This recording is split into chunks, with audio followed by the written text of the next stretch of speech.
Hi, and thanks for joining us this afternoon for the Corridor Forward online community meeting. My name is Marin Hill, and I'm a planner with the Mid-County Division of Montgomery Planning. I'm going to be moderating the discussion tonight, or today. And I just wanted to let you know that we'll be taking questions and comments throughout the meeting. So you can paste any of your questions or thoughts on the chat panel that you'll find on the right-hand side of your screen at any time. And we're going to do our best to address all of them during this kickoff meeting. Both during the panel discussion, we'll have a brief question and answer period during the presentation. If you've joined the meeting anonymously, we just ask that you identify yourself with a name or a nickname, how you'd like to be addressed when you submit a question in the panel. We'd also like to encourage anyone who hasn't taken our transit values questionnaire to do so during or after the event. We'll be going through some of the responses during the second half of the meeting, and I'm going to drop a link in just a second in the chat panel to the questionnaire. Finally, if your question isn't answered today, if we just get too many questions, or if you just like to know more, please feel free to contact any of our staff to discuss.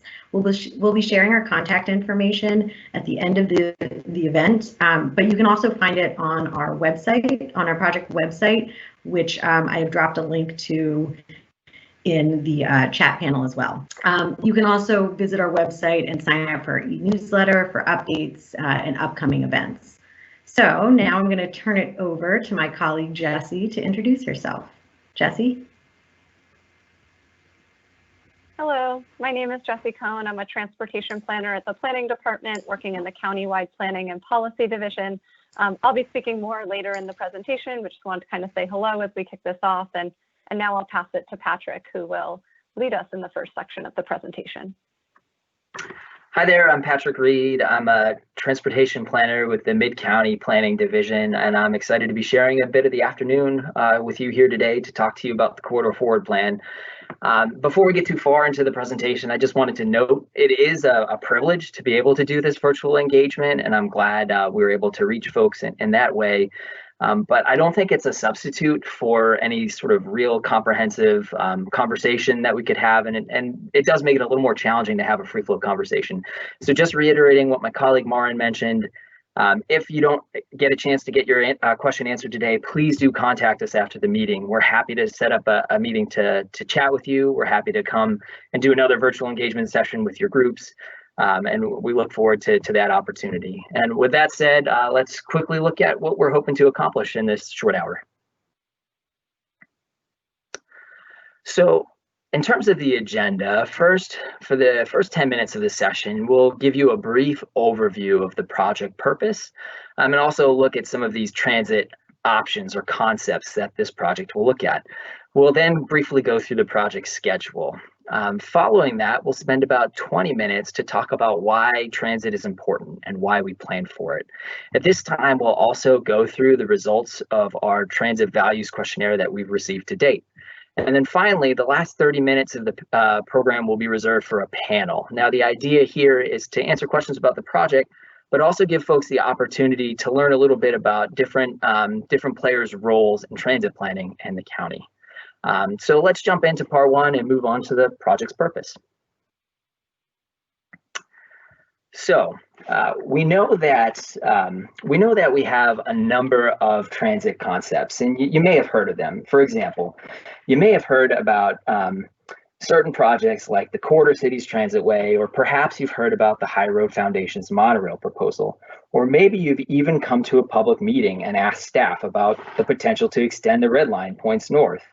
These are all interesting concepts with their own merits, but based on the county's budget outlook, it's not likely we'll be able to fund all of them over the next 25 years or so, and we don't have a strategy in place to be sure our resources are directed to the most advantageous projects. But which projects are the most advantageous? That's exactly what the Corridor Forward Plan hopes to answer. And there are three big takeaways in terms of what this project intends to achieve. First, as we stated, there are many master plan and speculative transit options that could serve the I-270 corridor, but we can't afford all of them. We need a clear strategy to direct resources effectively. So this project will evaluate and prioritize various options based on values consistent with the county's forthcoming general plan. And those are environmental resilience, equity, and economic health. After the public and decision makers have weighed in, we'll develop an implementation plan to realize the highest priority projects. This will include laying out the major milestones to achieve the highest priority projects and the order in which they need to take place, as well as some basic assumptions about high-level costs. So what are some of these master plan and speculative options? Well, to understand the options, perhaps it's first best to understand the communities and employment centers that this plan aims to serve. In planning jargon, our department and other agencies refer to these as activity centers, or places where we look to concentrate growth. This plan will look at 46 activity centers along the I-270 corridor. These are shown on the screen, but some have been combined for the purposes of making a more digestible diagram. For example, there are a couple different activity centers in the city of Gaithersburg or the city of Rockville. Now, the activity centers shown already are served by transit today. The orange circles depict centers that are served by MARC, and the red depict centers that are served by WMATA's Red Line. Silver Spring and Rockville offer transit opportunities between MARC and the Red Line to transfer.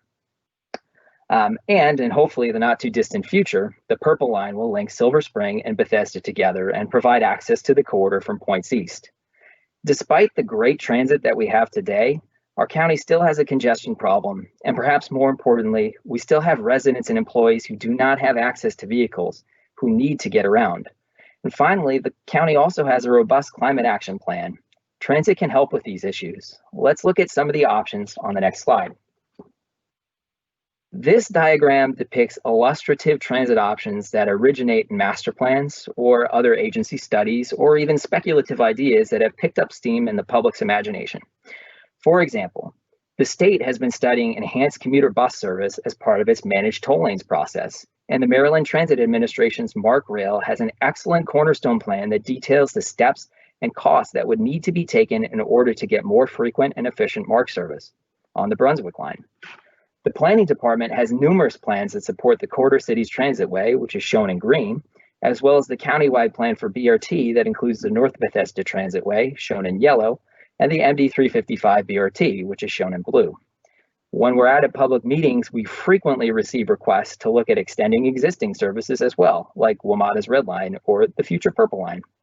Now, the drawings on the map here are illustrative, meaning that we haven't gone ahead and developed any potential alignments or determined vehicles that are best suited to serve these service areas.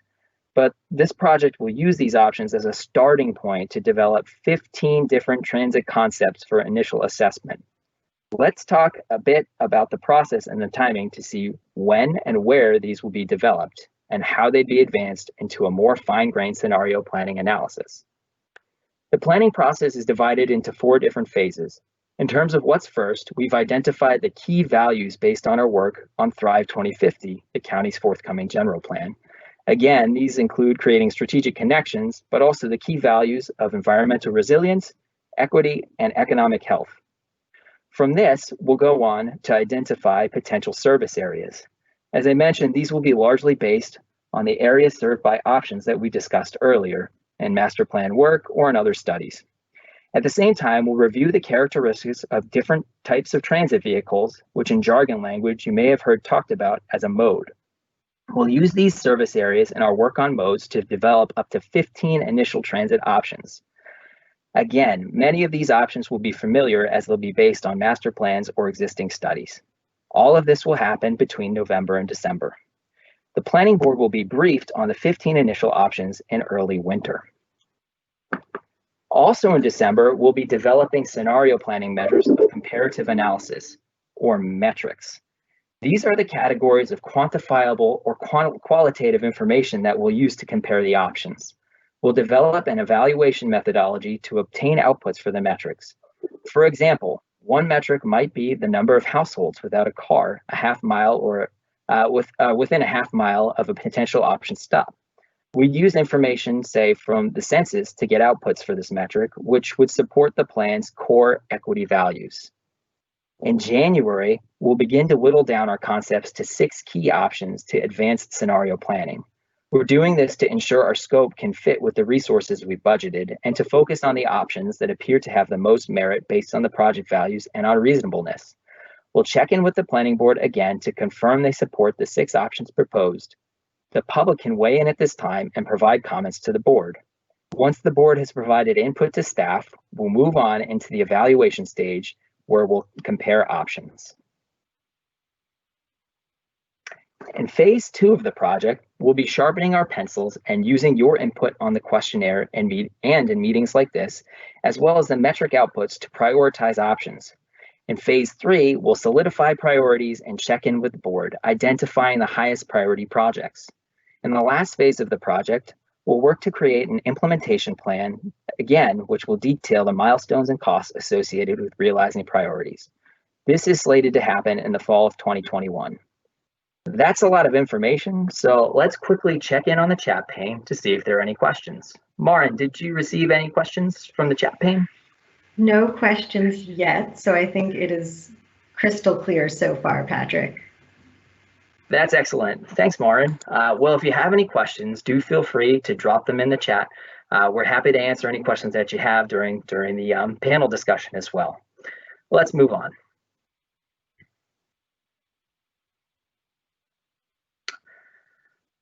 So I think while it's true that transit, while it's important, or I should say, it's important that folks understand not only why we're doing this project, but also why transit is still important, given the COVID-19 pandemic. I want to be clear that we're not tone deaf, and we've heard a number of questions related to ridership trends given the COVID-19 pandemic. And while it's true that ridership has declined, it's unclear how long these trends will last. It's also important to call out that residents and employees in the county, many of them are not fortunate enough to have access to a vehicle. We can't leave these individuals behind. And with so much uncertainty, it seems like it may be best to plan and design a future that we want to see rather than accommodate trends that are associated with the pandemic. Our ability to provide equitable outcomes and achieve our environmental goals depends on it. We have a number of materials on our website that speak to these issues, including a series of videos that provide an overview of the transit planning process. We also have a web map that depicts the access disparities between drivers and transit users today, supporting the idea that improved transit can improve opportunity. Finally, if you haven't taken it yet, the Transit Values Questionnaire speaks to the balance planners must make between trade-offs in transit planning. So please do take it to help us understand your perspective on why transit is important and how we should plan for it. And with that, let's go and watch a brief video about why we plan for transit.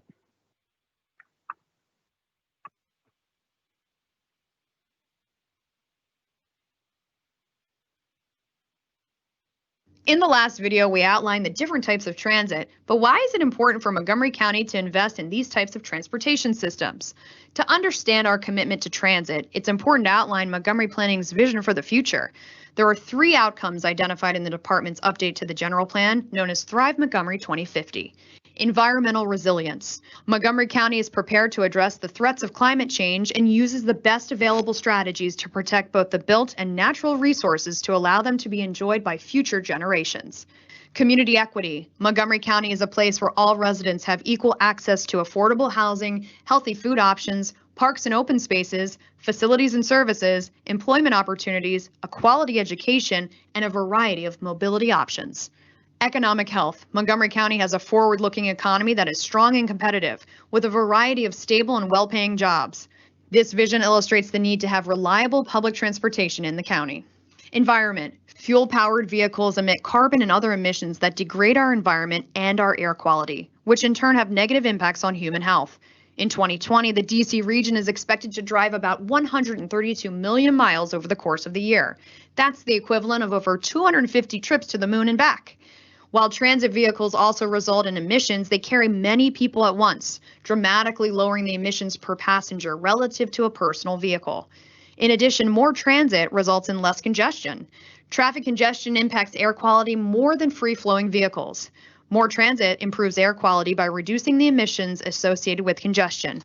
Equity. Owning a car is expensive. Between buying and maintaining a vehicle, car insurance, gas tolls, and parking, the average cost can be a financial burden for residents. In 2019, AAA stated that the true cost of annual vehicle ownership was over $9,000. Transit provides a more affordable alternative. In urban areas, the cost of traveling by transit is generally 25 to 50% of the cost of traveling by personal vehicle. That said, transit is still unaffordable for some riders. Most transit providers have subsidized programs for low-income travelers. In addition, the air pollution and negative health effects of transportation are more likely to impact low-income communities and communities of color. More sustainable transportation options, such as public transit, can help reduce health disparities. Economy. Transit connects people to jobs. It provides a low-cost commute, and some transit, like trains, offer commutes that avoid congestion. Because high-quality and high-capacity transit can move large numbers of people to job centers, transit stations can be hubs for private development. Transit investments can serve and strengthen existing job centers, as well as provide a foundation for new job centers. Potential transit opportunities along the I-270 corridor, we'll be considering how these alternatives advance our goals of equity, environment, and economy. Learn more about the Corridor Forward Plan at montgomeryplanning.org/corridor forward. Great. Well, we hope you enjoyed that video. And now we'll turn it over to my colleague, Jesse, who will go through or explore these concepts a little bit more about why environmental resilience, equity, and economic health can all be supported by transit, as well as go through some of the responses we've received on our questionnaire to date. Take it away, Jesse. Thank you, Patrick. As the video described, our priorities as a county are working towards environmental resilience, community equity, and economic health. However, sometimes it can be challenging to balance these different priorities. And so as part of the questionnaire and as part of this project, we're looking to hear from you about what your priorities are and how we can serve those priorities through the county. So now I'm going to share some of the results from the Transit Values Questionnaire. Over 150 people have responded to the questionnaire so far, so thank you so much to those of you who have done it. And if you haven't yet, feel free to do it now or after the meeting. Of the 150 responses that we've gotten, we found that about 2/3 of respondents live and work near the I-270 corridor. 24% live near the corridor but work elsewhere, and then a smaller percentage either work along the corridor or don't live or work near the corridor at all. One thing I want to call out, given that equity is a priority for us, in our questionnaire, we found that 96% of respondents own personal vehicles, but countywide, only 93% of households own personal vehicles. And while those numbers are relatively similar, it does show that we have some work to do to getting a more representative sample in our questionnaire. And so if you don't own a vehicle, we'd love to hear from you and what your transit priorities are. One of the questions in the questionnaire asks how you travel to work. And this asks not, it allows you to provide multiple responses based on how you regularly travel. And so you can see that in Montgomery County, the car is still king in a lot of places, that 70% of respondents travel to work by car at least some of the time. However, I don't want to discount that we do have sizable transit use. So 27% take Metro Rail some amount of the time, 20% take bus, and 7% take commuter rail. We also have a reasonable number of people who walk, bike, work from home, or travel in other ways to work. For those of you who don't currently take transit to work, we've asked, what are your reasons for not taking transit? And here we saw that the majority of people said that other options are faster. And this really tells us that it's important to prioritize transit modes or transit routes that will be competitive with auto travel. We also saw a high percentage of people say that stops are currently not convenient for them. So we'll have to be thinking about how we can designate stops or stations that serve the areas, serve areas of the community not currently served, and ensure that trips are convenient and easy for you to make. We also had other responses related to transit service reliability, people who have multiple pickup and drop-off opportunities, and a result transit isn't a good option for them, as well as a variety of different other responses, which I'll talk a bit more about. So some of the other responses we received relate to personal safety on transit and transit crowding. We also received some responses related to disabilities preventing transit use. And it's really helpful if you have reasons you don't use transit and you haven't completed the questionnaire yet to let us know what those are so we can really plan for you. I also just want to acknowledge that a lot of the responses said that, there's not even really transit in the community that I live in, so I can't take it. And so these are just some of those quotes that we received through the questionnaire. Next in the questionnaire, we asked about your travel preferences in 2 different questions. And so the first one related to whether or not stops are close to where you begin and end your trip versus short travel times between major destinations. So maybe that once you're on the train or the bus, there's very few stops between when you get on and where you get off. And here we see a relatively even balance between the 2, but there is a slight preference for stops that are close to where you begin and end your trip. For the second question, we asked whether you prefer options that are faster than driving or options that reduce vehicle travel on nearby roads. And here we saw that a greater majority of people really wanted to prioritize options that are faster than driving. And so while some of us that are transit lovers, may take transit because it's something that we enjoy, we understand that, transit really needs to be competitive with auto travel for people to want to use it. It needs to take about the same amount of time, be easy to navigate, et cetera. We asked a variety of questions in the questionnaire that allowed you to rank your preferences related to transit characteristics, and on the next slide, transit goals. And so here I just want to highlight the #1 priorities related to each of these questions. So for transit characteristics, we saw that reliability was really the priority for transit users, or for kind of all users of the transportation system. You all want to know that the train or bus will come when you expect it to come, or that when you arrive at a station, you won't have to wait very long for your transit vehicle to arrive. We also saw a high number of respondents preferring high ridership or frequency and how we should be planning for transit, and a lower percentage preferring ease of implementation, maybe something that could be implemented in the short term and wouldn't take as long to construct. This next question looks at transit goals, and so you were asked to prioritize from 1 to 6 each of these different priorities. And so you may have noticed when you were taking the survey that the first 2 kind of related to your environmental priorities, second related to economics, and the third 2, the 5th and 6th options, related to equity. And so we saw that there was a relatively even split across some of these, but with the highest priority being environmental benefits, followed by economic benefits, followed by equity. And so we see here that the highest priority across all of the goals was providing immediate environmental benefits, probably thinking about the impacts of climate change and how we can mitigate those. We also, the second highest responses were related to serving well-established downtowns and town centers. And so if these responses resonate with you, but you haven't completed the survey, it'd be great if you could complete the questionnaire so that we can really know that this represents what the community cares about. Similarly, if you're looking at this and you're seeing that your goals aren't really well represented, we'd really appreciate if you completed the questionnaire so we can make sure that when we're using this information to identify priorities for transit routes, it has an accurate representation of the county's priorities. As part of the questionnaire, we also have provided an option to provide individualized qualitative feedback, and so just want to highlight some of that here.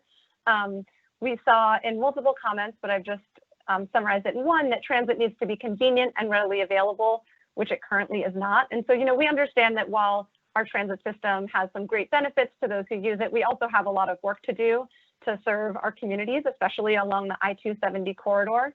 I also want to acknowledge the comment in the bottom left corner that some of the respondents really want to ensure that we're thinking about displacement and gentrification when planning our transit opportunities to make sure that communities that currently exist are not impacted or displaced by new transit. You also had an opportunity to provide a variety of questions as part of the questionnaire, and so I just want to answer some of those here. We may get to some other questions during the panel discussion, but one of the questions that was asked was, how do we plan to change development patterns based on the transit plans we come up with? So Corridor Forward is a countywide functional master plan, which our zoning ordinance defines as a plan that addresses a system or policy rather than land use, zoning, and development.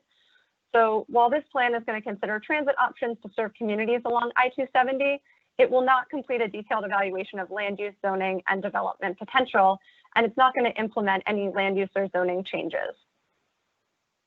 The second question I wanted to quickly highlight was whether or not the project was looking into how to improve transit within communities along the corridor, such as Potomac.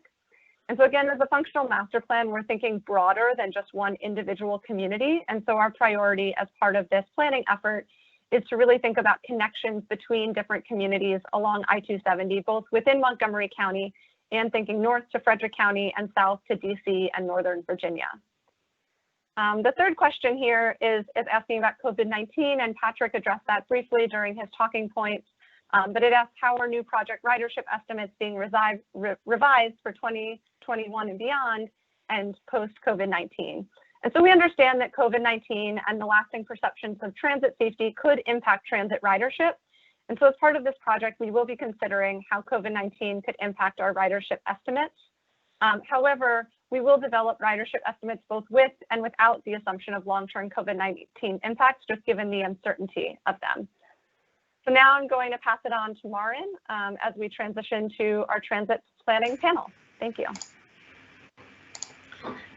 Great, thanks, Jesse. As Jesse mentioned, we're going to move over into the panel component of our meeting. The purpose of this portion of the program is to respond to general questions about how the county plans for transit and to explore different roles of the agencies involved in the process, as well as organizations involved for advocating for transit.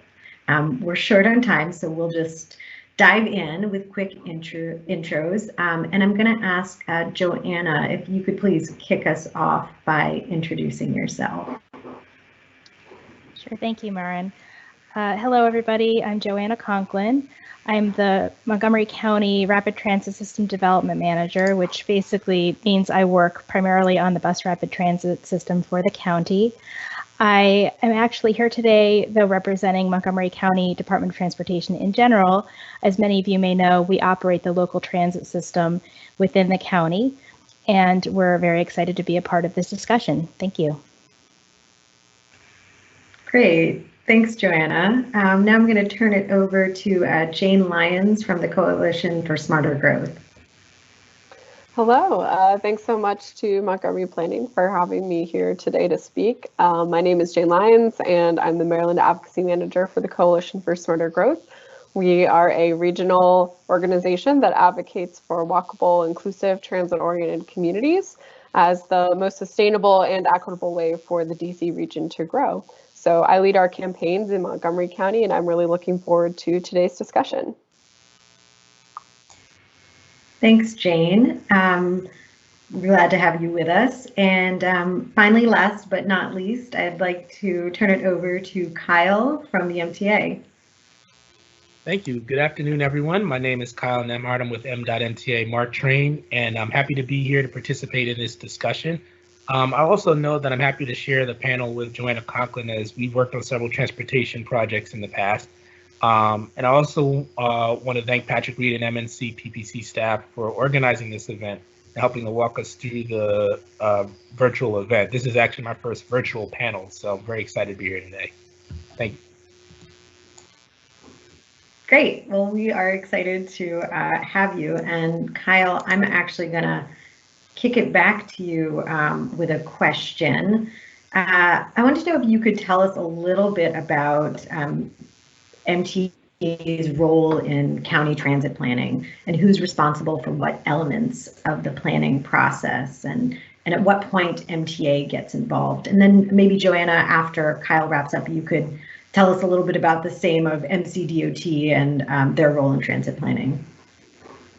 Sure. So M.MTA, our role in transit planning, especially at the local level, is we're always here to provide input and technical expertise as the need comes up.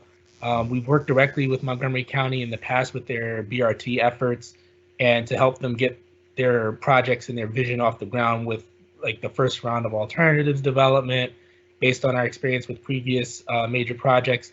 And they've been able to take that and start to develop those projects further, making tweaks to certain alternatives that we've developed and advance those along.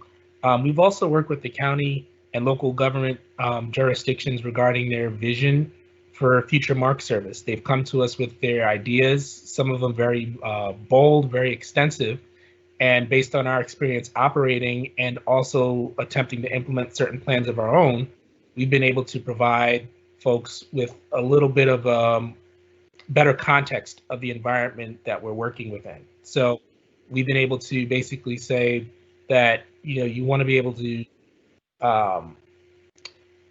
add stations here or expand service there, and we're able to come to the table and said, here are some of the challenges that you may not have considered that you also want to incorporate, which could affect your timeline or your cost estimates.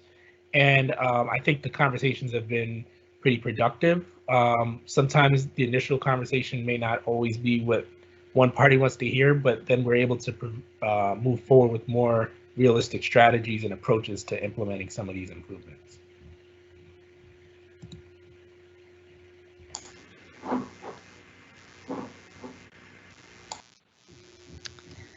So from MCDOT's perspective, our role in transit planning is both short-term and long-term. As the operator of a bus system in the county of almost 400 buses, a lot of our planning is actually focused on, sort of the short-term and operations and safety, safety projects. So, in our operating budget, we tend to see a lot of that type of thing. But we also do think about the future, and a lot of those projects are actually represented in our capital improvements program. And we've been seeing over the last few years really an increase in the amount of funding that's being allocated towards transit projects as public transportation and biking and walking and alternative modes of transportation really become a higher priority in the county in terms of planning for the future. So our department, the planning department, essentially sets the vision through master plans of the types of projects that are being planned for in the county. And then my department's role is to basically implement those projects. And we also work very closely with planning. We also work very closely with the state. As Kyle mentioned, he and I have been working together on it for a number of years on different transit projects, longer term transit projects in the county. So it's really a collaborative effort. And, we're in particular prioritizing bus rapid transit plans right now. We actually have, I think, 3 projects that we're actively working on and are going to be opening our first bus rapid transit line on US 29 this month, which is very exciting. It's actually the first BRT line in the state of Maryland. So, so we're actively working on the future of transit in the county and making improvements that are great for our community. Thank you, Joanna, and thanks, Kyle, for your answers. Jane, we have a question that came up in the chat about electric vehicles and other zero-emission automobiles. So how does the rise of EVs, electric vehicles, and other zero-emission cars and vehicles impact your views on quality, on air quality in transit? Yeah, so I definitely think that electric vehicles are a big part of the solution for climate change and for transit. But it's going to take us a long time to get there because it will take a long time to turn over the fleet. People only buy cars every few years. There definitely needs to be a lot more support, especially from the federal level, to help people buy electric vehicles. But also to get the energy grid to a place that it can handle a really large number of electric vehicles and charging stations. This is something that California is having a really big challenge with, but hopefully they'll figure out some technological solutions. So I think that EVs are great. They're definitely with their challenges, but I see the solution as getting, for air quality, for climate change, for safety, as getting as many people to live in sustainable transit-oriented places as possible so that they can take buses, the train, walk, bike, and then transition everybody else who isn't able to take transit to using electric vehicles. Because if we just transition to electric vehicles, we're still going to have all of the environmental and safety problems of a car-centric built environment. If I could chime in a little bit on that, just from a transit operations perspective, we at Montgomery County are working hard on electrifying our fleet, not just for transit, but for other light and heavy, vehicles that we have within the county. we received a grant from the federal government to purchase our first small number, 4 electric vehicles that are in Tacoma Park. That service has already started. Those are Proterra buses. And we're really excited about, sort of entering into the electric vehicle front. But as Jane mentions, there are a number of, it's not as simple as just replacing all your buses with electric buses, because there are implications in terms of the grid. There's a lot of infrastructure considerations that we're working through. And electric vehicles do tend to be more expensive for the initial purchase than other, vehicles with other propulsion types like compressed natural gas or diesel. So, there's budget implications as well. But it's something that is a priority of our county executive is, to try to get our fleet as electrified as possible.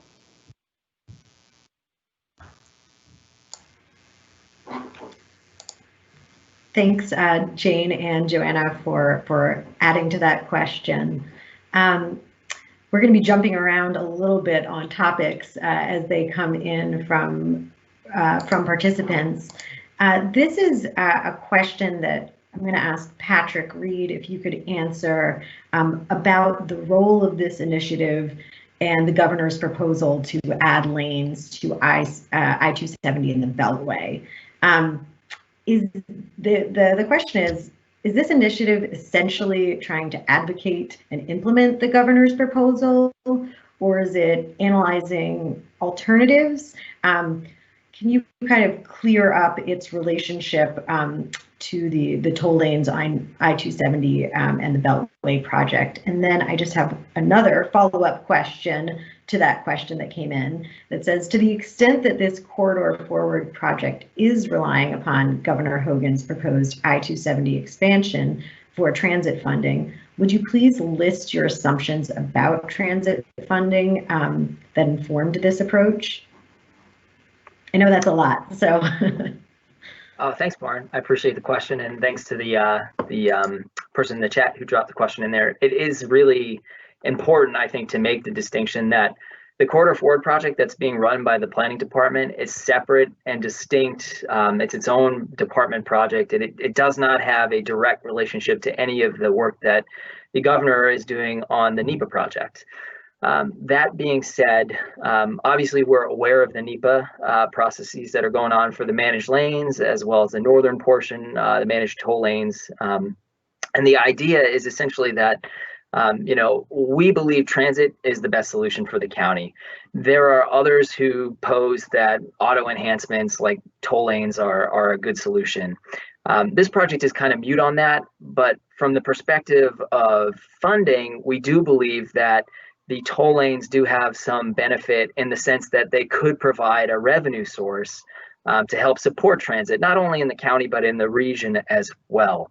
I do want to note that the messaging on our website and what we've talked to groups about to date is we've been very clear that this is a potential revenue source, but nothing is confirmed yet. There's a lot to be worked out and a lot of unknowns about how any revenue from any potential project that the state moves forward with could be used. So there are a lot of unknowns.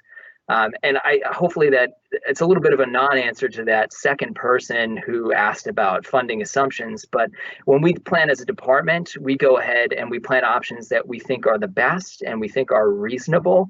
And this project is a little bit different in that we're going to start to think about how we could go about looking at funding sources. But really, it will be at a base level. That the questions and conversations about funding happen later on in the planning or later on in the process, following planning. Our partners at MCDOT and county government work with the state to think about, what needs to be done in order to move a project actually forward. I just want to be clear: the planning department is not an implementing agency. Thanks for that answer, Patrick, and that clarification about the projects.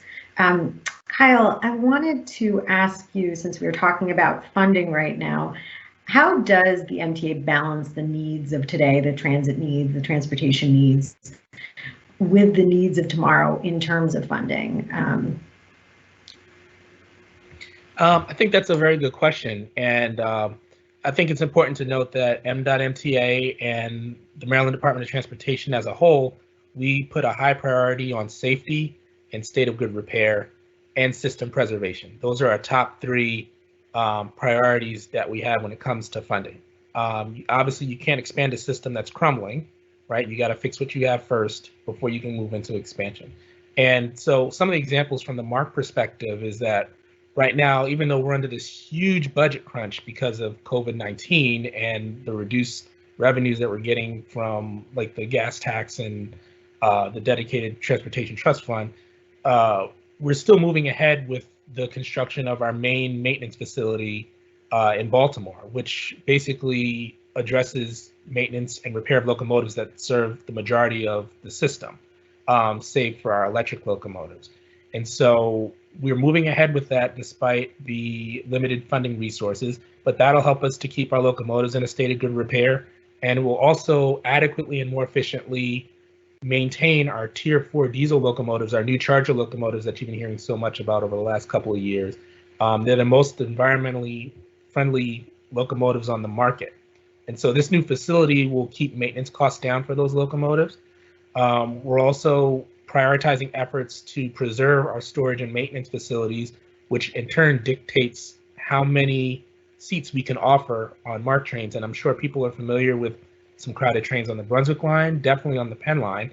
And part of that crowding happens to do with the limitations we have on our storage and maintenance locations. So if we had more room for storage and maintenance locations, we could make longer trains, provide more seating.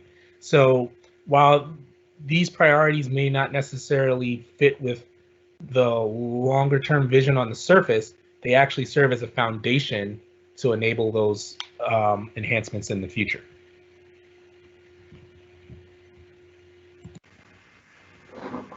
Thank you, Kyle. We have a question come in that I would like to turn over first to Jane. I'll read the question or the comment first. It says, some of us are in between jobs. So you might ask in your survey whether getting to a job posting has prevented you from pursuing that job opportunity, and whether it's due to location of transit or time to commute that affects the decision. Jane, would you be able to address this and perhaps more broadly on the economy and equity in transit? Absolutely. So thank you to the person who made that comment, because I think that's a really astute observation. And I personally have had that experience as somebody who does not have a car. What jobs I can get to are determined by the transit I can access. And this is why I think it will be a really important lens for the Corridor Forward Plan to look at the economy and the connection to transit, and how many jobs and destinations people can get to with transit.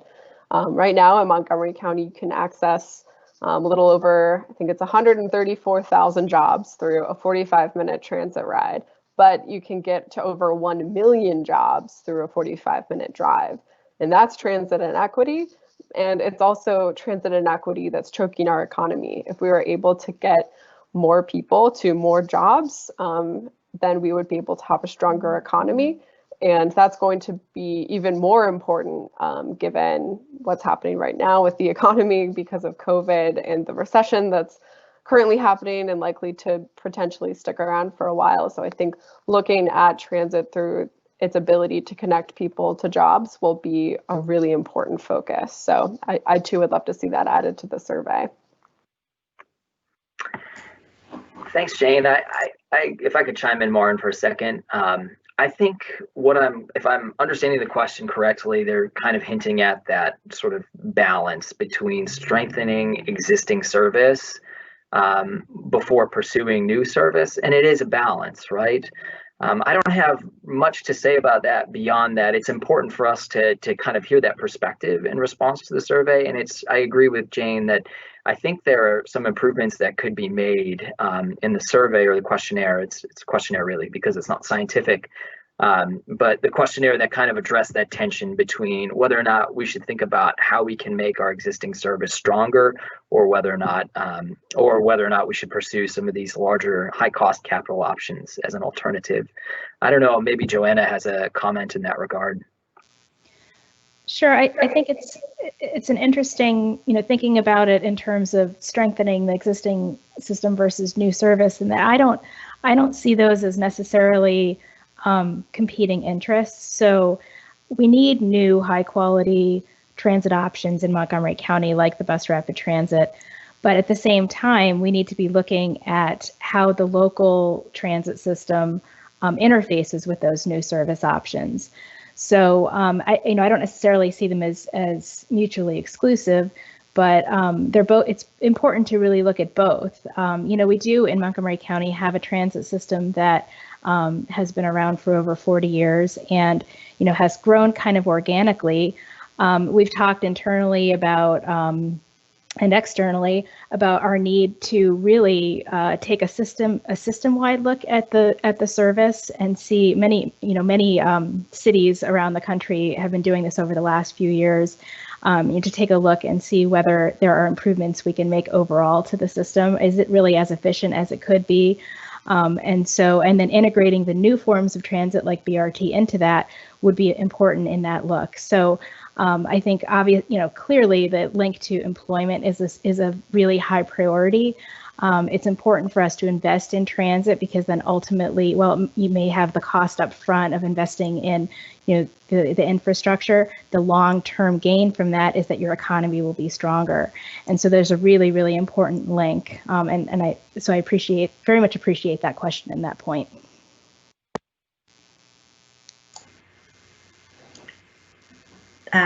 Thanks, Joanna. And perhaps a follow-up on that in this discussion is there's a question: has the group considered span of service and frequency across the span of service as a limiting factor? They're saying that their sense is that the biggest limiting factor currently is actually the frequency across the span of service. So, for example, there's no transit option to Frederick outside a few rush hour MARC trains. So how is that playing into this quarter study or this quarter forward plan, and how does it play into transit decisions generally? So Patrick, maybe I'll send that back to you first to deal with how is that playing into how you're evaluating the transit priorities. Sure, I think it's a great question, and the person who asked it is exactly right. There are some limited services to points north, but the frequency is pretty limited, right? There are plans like the MD355 BRT, which provides service further up north to places in Clarksburg, but not necessarily all the way to Frederick. I know this plan, the Corridor Forward plan, will be looking at transit concepts that actually provide some enhanced service to Frederick. And so, for example, one of the options that we plan to look at will probably be enhanced commuter bus service in the managed lanes. This is just based off of the work that the state has done already, which provides another point that's sort of rapid to get people from Frederick down south to at least Shady Grove a little bit more quickly, perhaps even points further south, like in Rock Spring. I think one of the things that is important to acknowledge is that it is sort of a trade-off, right? And that's why we have these 4 value buckets.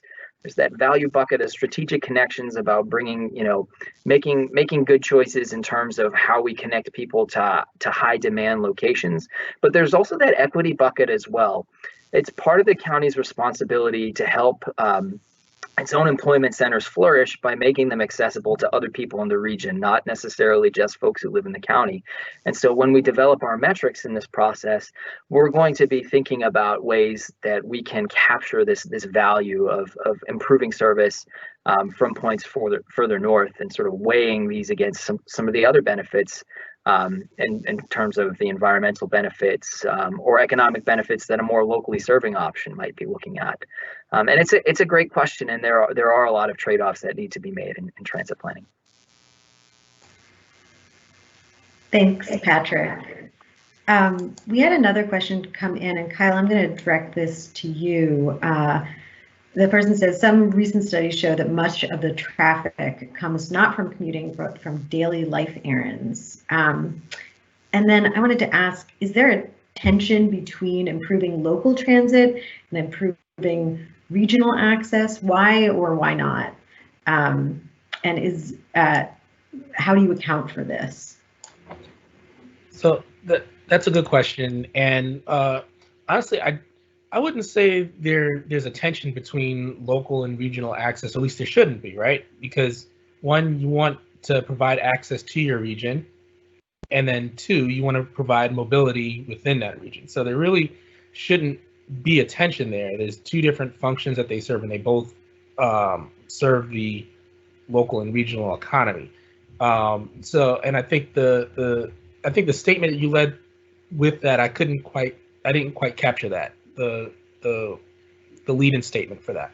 Sorry, yeah, the lead-in statement was that the person said some recent studies show that much of the traffic comes not from commuting, but from daily life errands. So that kind of like local traffic, and probably not the person is asserting these longer distance commuting patterns to work. Okay, I was afraid that I might have heard that the other way around, but I have worked on projects that have shown that. And so it's interesting you say that, because in the previous round of questioning, it reminded me of how I was kind of trained in transportation planning, where you kind of have like this this hierarchy of different transit modes, and the upper end being like commuter rail because it covers like the longest distance, right? And then you have your local bus, which has the most frequent stops and probably has the most coverage, right? And so in between, you have like your BRT, your LRT, your Metro Rail, where, again, it's facilitating different levels of mobility and it serves different purposes. And so it goes back to that previous question about regional versus local access. And so I would say that I know on some of the projects, the BRT projects that I've been involved in, we have seen a lot of the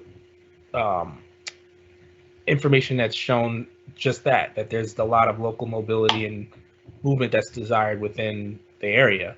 And so it really just comes down to, again, serving that local and regional access need for customers.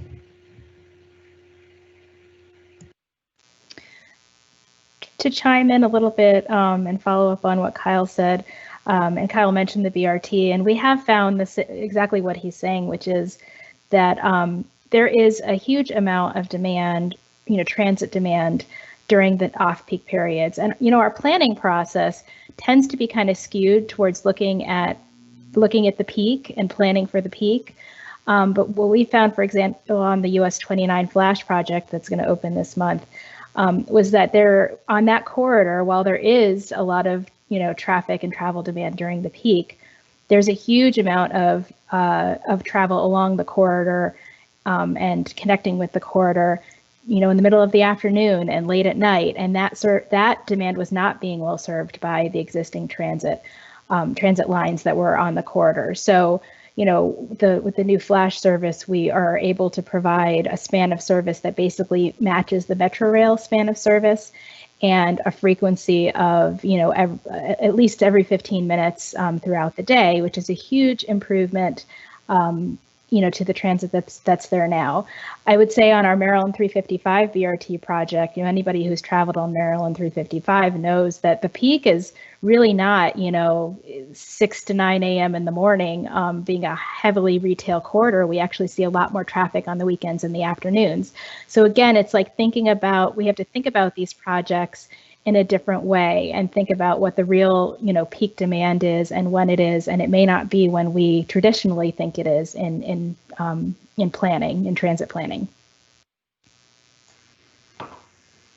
Thanks, Joanna. Jane, I'd like to go to you with a question. We've gotten several comments about connecting trips that you might use more than one type of transit or vehicle for. Someone talked about, they'd like to ride their bike to the MARC train in Gaithersburg, but they can only bring their bike onto the train during the weekend. So that's really frustrating because then it's not a great commuting option. And then someone else asked, we have all these different types of transit in the area. What is being done to kind of make it so the connections and then transitions are more seamless? So could you touch on that? And then Joanna, maybe you could follow up with a comment about what's being made to integrate some of these different transit forms. Definitely. And maybe I can speak from a little bit of a regional perspective. One of the things that has happened recently in the bus and transit world is WMATA's bus transformation study, which is looking at how to make bus the mode of choice throughout the entire region. But of course, to do that, you need people to be able to get to the bus. So you need the sidewalks and pedestrian connections. And that's something that's also being talked a lot about in Montgomery County with the pedestrian master plan and recent bicycle master plan and efforts to do better first mile, last mile planning around the future Purple Line stations. So it's definitely something that's being talked about, and I totally agree that it's something that the entire region really needs to improve on. I think that there are a lot of benefits to, for example, being able to use the same fare card for Ride-On and Metrobus and Metro.